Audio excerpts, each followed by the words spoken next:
that we never organized a protest. We never agitated for Matatu sector to stop transport. In fact, I dare say that the leaders of Matatu industry at that point in time never protested against the government. So the question you should be asking yourself, why did they feel that it was okay to understand President Uhuru Kenyatta, but when it is President William Ruto, they should go to the streets? You should ask yourself, why did they not stop their vehicles just less than 4 years ago? And why is it that in the administration of President William Ruto, they have stopped their vehicles from coming to the streets? There must be something. There must be a certain level of profiling that applies to William Ruto that does not apply to President Uhuru Kenyatta. And the guess is as good as, your guess is as good as mine.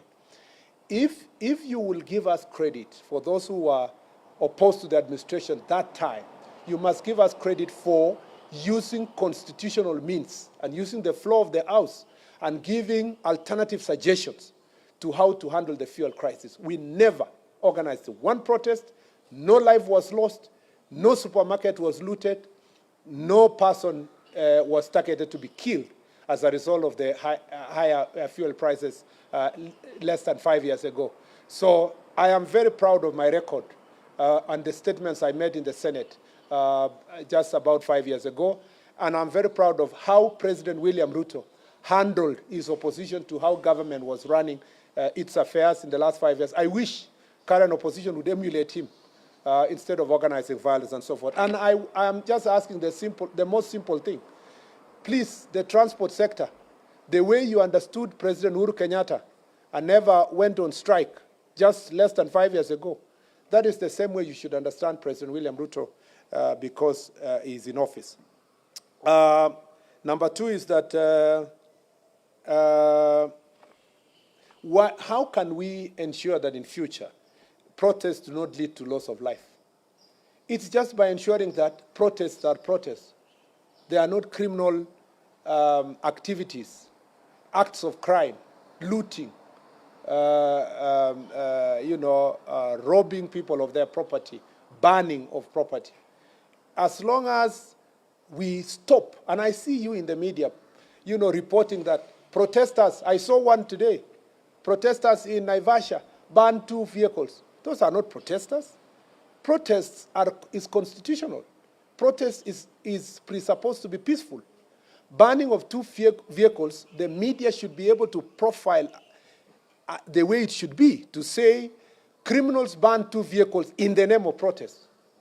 I wonder why media in our country does not really always give a proviso to such situations by saying there were protests, but today it was not protests, it was criminal activities that burned vehicles. Why are facts distorted?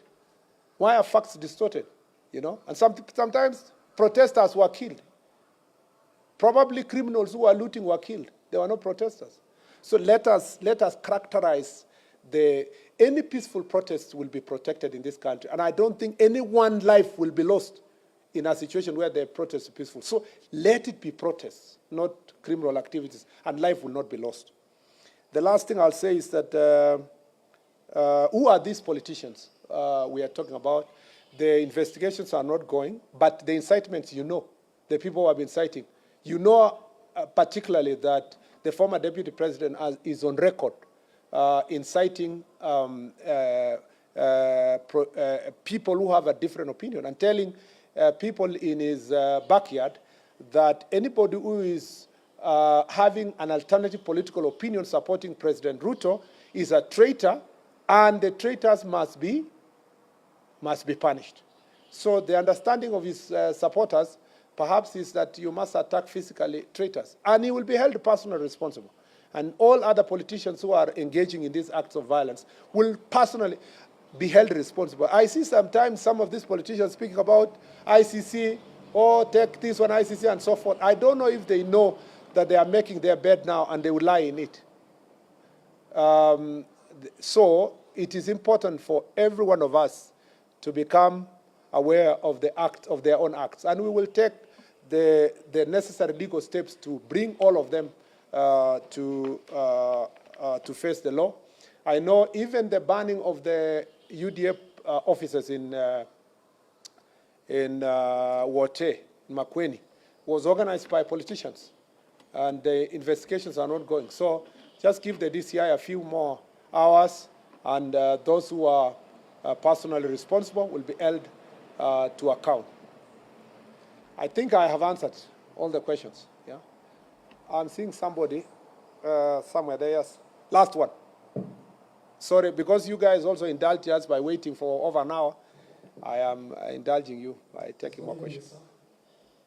There's a dictatorship of the Kenyans. They're crying, why landlord countries, their prices are going down? Yet they're getting their fuel from the same port, which is in Mombasa port. Including the Ethiopia, which is very, very low than Kenyans. I don't want to mention countries, but the last example you gave, just go and Google now if they have any fuel. Okay? Even some of our neighboring countries already, they are rationing their fuel by telling the motorists they will take only a certain amount per week. So Kenya is different. We are a different economy. We have different challenges, and we have different approaches to issues. But I don't think in the next few days you will be willing to ask the same question in terms of comparison of price, because the information we have is that as days go by, everybody is feeling the impact, even by our neighbors. So that difference you're speaking about is not significant enough for you to measure the difference. Let's give it another 2 weeks and let's have that discussion again. But the most competent institution to respond to your question, of course, is the Ministry of Energy, and you know, because of the meeting they have at the moment, and the Treasury and so forth, they will answer that question accordingly. The question you should also be asking is that how come in many countries where they have higher fuel prices, why are they not protesting by stopping public transport? Logically, the fact that the fuel is there should have guaranteed public transport. Maybe at some slight higher cost. Then when government comes in, they would ask themselves, do we cushion the fuel prices or cushion the service provider by giving certain subsidy? But to say the fuel is there and you are not going to be able to continue public transport, I think it's unfortunate. And I'll tell you, just ask yourself a fundamental question. There is a reason why 5 years ago, under the leadership of President Uhuru Kenyatta, the public transport owners do not go on strike. And they decided in this particular time, at this particular time, in the administration of President William Ruto, they went on strike. That is a question that should prick your conscience and the conscience of any person who is willing to think through this issue. Asanteni sana. May God bless you. Thank you very much.